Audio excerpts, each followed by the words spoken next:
Obrigado, Fernanda. Estamos aqui com o Dr. Enéas Carneiro, líder nacional do PRONA, que participou das eleições presidenciais, e eu gostaria de saber como é que ele viu a vitória de Dona Marta Suplicy em São Paulo.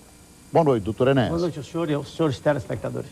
Previsível, uma vez que no segundo turno foi feito um leque de alianças significativo, em que a população teve a oportunidade de ver o PSDB e o PT juntos, o que caracteriza, documenta, testifica o que eu digo, o senhor é testemunho, os telespectadores, que não há divergências quando se chega ao interesse maior. O PSDB e o PT, que tanto discutem, né, num momento importante, unem-se e fica tudo assim, previsível. Né? Doutor Enéas, o PRONA vem crescendo, na sua opinião, de acordo com o que o senhor ansiava? O senhor imagina que, ou o senhor esperava mais eleitoralmente do PRONA? Eu tive uma ascensão vertiginosa de 89 para 94, quando tive quase 5 milhões de votos eu pessoalmente. Elegi deputados aqui e acolá. O senhor sabe que eu penso da presidência, o senhor me conhece há bastante tempo. Sim, sem dúvida. Trabalhamos juntos já, Trabalhamos em televisão. juntos. Então eu penso que os grandes problemas são resolvidos a partir de lá. Tudo mais é acessório, não chega a ser despiciando, mas é acessório. Agora, de 94 a 98, o senhor acompanhou também, eu tive uma pequena queda. Né? O senhor pessoalmente, mas o seu partido Não, cresceu. cresce, claro, a mensagem é forte. A eleição proporcional é sempre mais fácil. Elegem-se deputados e vereadores com um número pequeno de votos. A representação é absolutamente irrisória. Homens que andam na cidade, ninguém sabe quem são. Muito bem.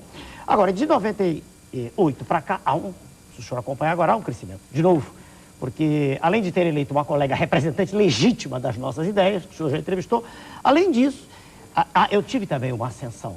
Houve aquele fenômeno naquela ocasião de falar precipitadamente numa tese que foi abordada, né, fartamente pela imprensa, que era da história de bomba, se você se recorda, aquilo foi corrigido, e agora nós estamos em ascensão novamente. Sem dúvida, sem dúvida. Eu quero crer que existe um eco da população para que se perceba a verdade, quer dizer, com clareza, sem conchavo, como a minha representante vai mostrar na Câmara, sem acordos espúrios, sem querer secretaria, sem querer cargos, nada disso. Isso é minha tese. Eu quero crer que vai ser assim. Doutor Enéas, como é que o senhor vê a questão ética nas campanhas eleitorais de São Paulo? Eu percebi que num dos debates o senhor foi, eu diria, provocado e manteve a sua postura e serenidade éticas. O senhor acha que nós poderemos melhorar o nível das campanhas? É fundamental, primeiro, que as pessoas sejam educadas, que tenham um nível de percepção do que se chama comportamento de civilidade. Então, se eu estou diante de um cidadão que foi presidente da República, independentemente do que ele tenha feito, eu sou obrigado a respeitá-lo. O senhor deve notar que minha conduta é sempre essa. Quando eu ataco, especificamente eu faço, é o PT pela farsa, é pela demonstração inequívoca de que está mentindo. Quer dizer, tudo aquilo é falso. Aliás, houve um entrevistado, o senhor hoje, eu até lhe perguntei o nome, que foi claro nisso. Quer dizer, é lobo com pé de cordeiro. Quer dizer, a população pensa que são oposição, não são. Haja vista o documento sério, a que me refiro sempre, o diálogo interamericano, que foi aceito pelo presidente nacional deles.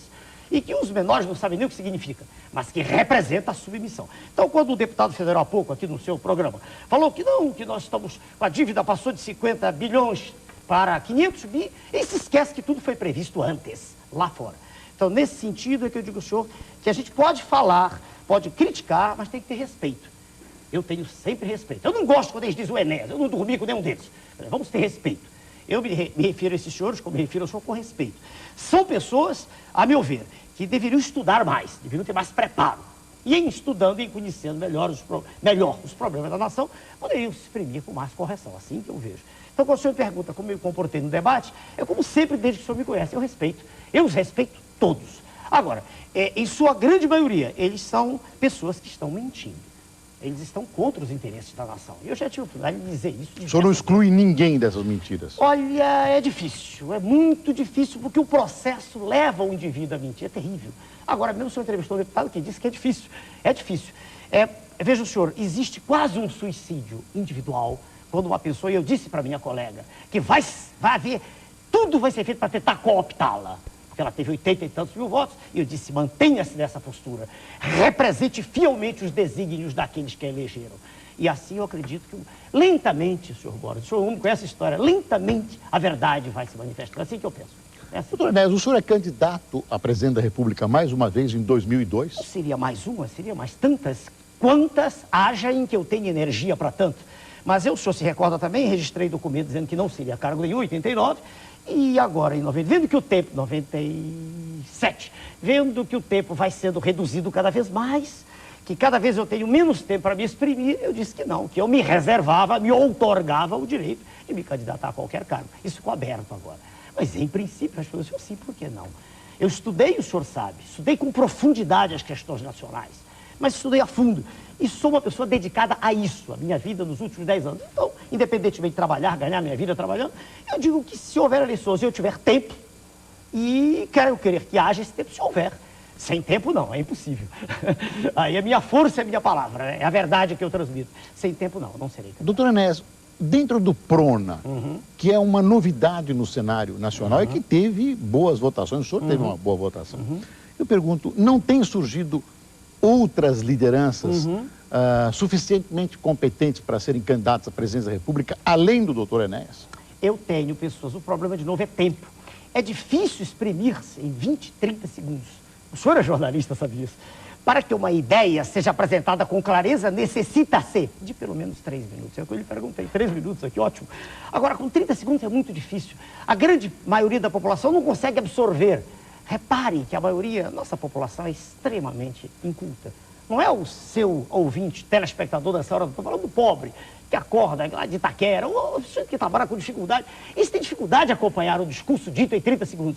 Então, quando você pergunta se há outras lideranças, mas o problema é esse, é a capacidade de expressão rápida. Preparado eu tenho muita gente, com extremo preparo. Agora, o problema é, de novo, exprimir-se num tempo exíguo. Veja o senhor que eleição proporcional, já elegi deputado federal, o senhor se recorda todo lá, já elegi deputados estaduais, já elegi vereadores. O problema é o nível majoritário. Repare, eu com 39 segundos, eu tive mais votos que a soma de todos os outros que tinham 39 segundos.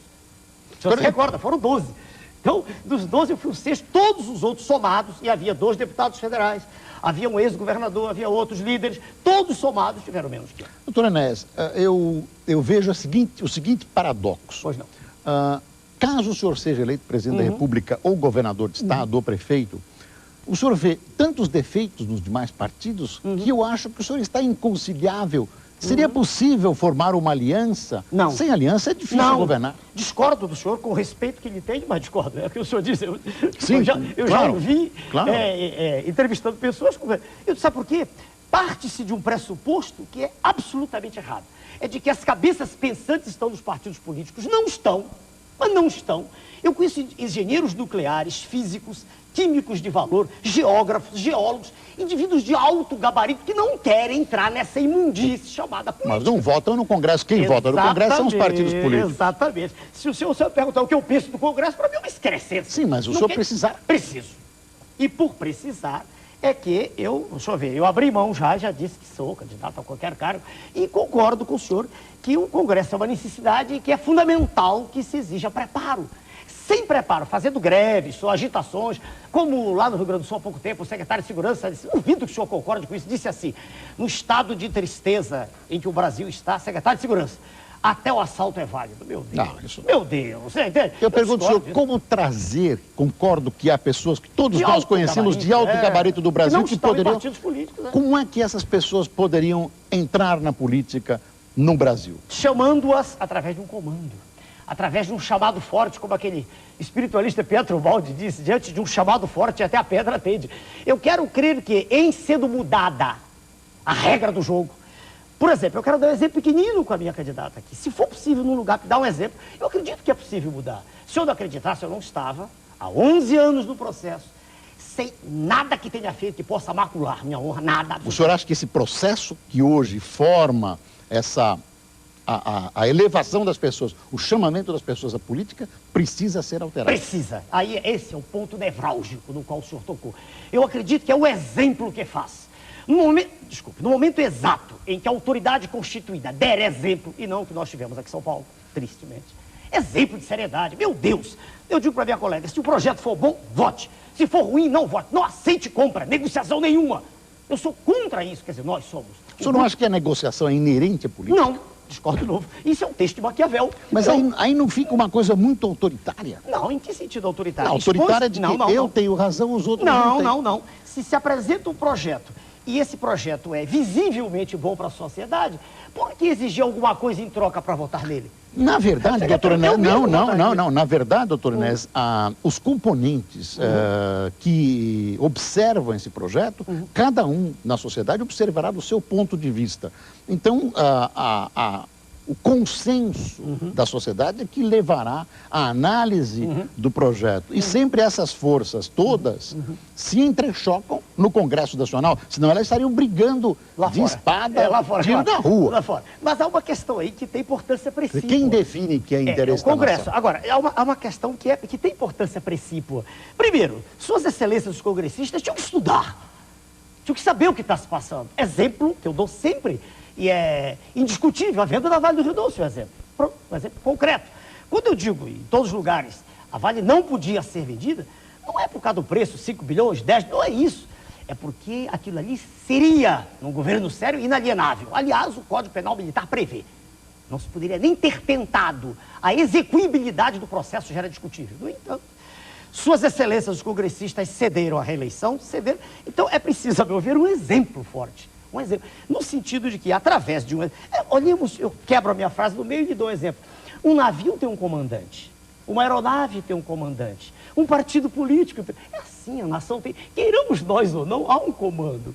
Aqui no seu programa é o senhor que determina, que faz sinal para mim, está na hora, e eu paro. E daqui a pouco o senhor diz, temos mais tempo. Então é preciso que exista um comando. Agora, se um comando é voltado para a população ou não, aí é que está a questão. Agora, esse comando na política, ele existe. Ele existe, mas ele tem uma delegação limitada. Não. Claro. Haja vista o que Sua Excelência o presidente fez o tempo inteiro. Eu repito, parece para a população que existe uma oposição. Não há.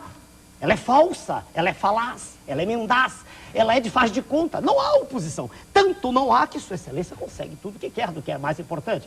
Nada contra ele como pessoa, entenda. Já disse diversas vezes aqui. Como ser humano, como ele, quanto o governador, estou preocupado tanto com o senhor, com a saúde. Claro, nós estamos falando aqui de ação, quer dizer, ação plena, inequívoca. E nesse particular, a meu ver, mais do que qualquer roubinho de galinha, de que a imprensa, com que a imprensa se preocupa tanto, eu estou preocupado com ladrão de banco, com coisa séria. Estou preocupado com os destinos da nação. Eu estou preocupado com aquilo que pode ser, para mim, né, o lugar que pode ser, o lugar de ouro para os nossos filhos e netos. O meu sonho é um Brasil melhor. Não o desaparecimento das mazelas, isso não existe. Isso não existe, o ser humano tem defeitos. Mas eu creio que, mercê de uma educação séria, mercê de um preparo das nossas crianças para um futuro, nós teremos o Brasil do qual nós nos orgulhemos, eu, o senhor e todos nós. Doutor Enéas, chegamos ao final da nossa entrevista, foi mais longa que 3 minutos. O senhor é que determina. O prazer foi nosso e do nosso telespectador. Muito obrigado, doutor Enéas. Obrigado. Na cidade de Guarulhos,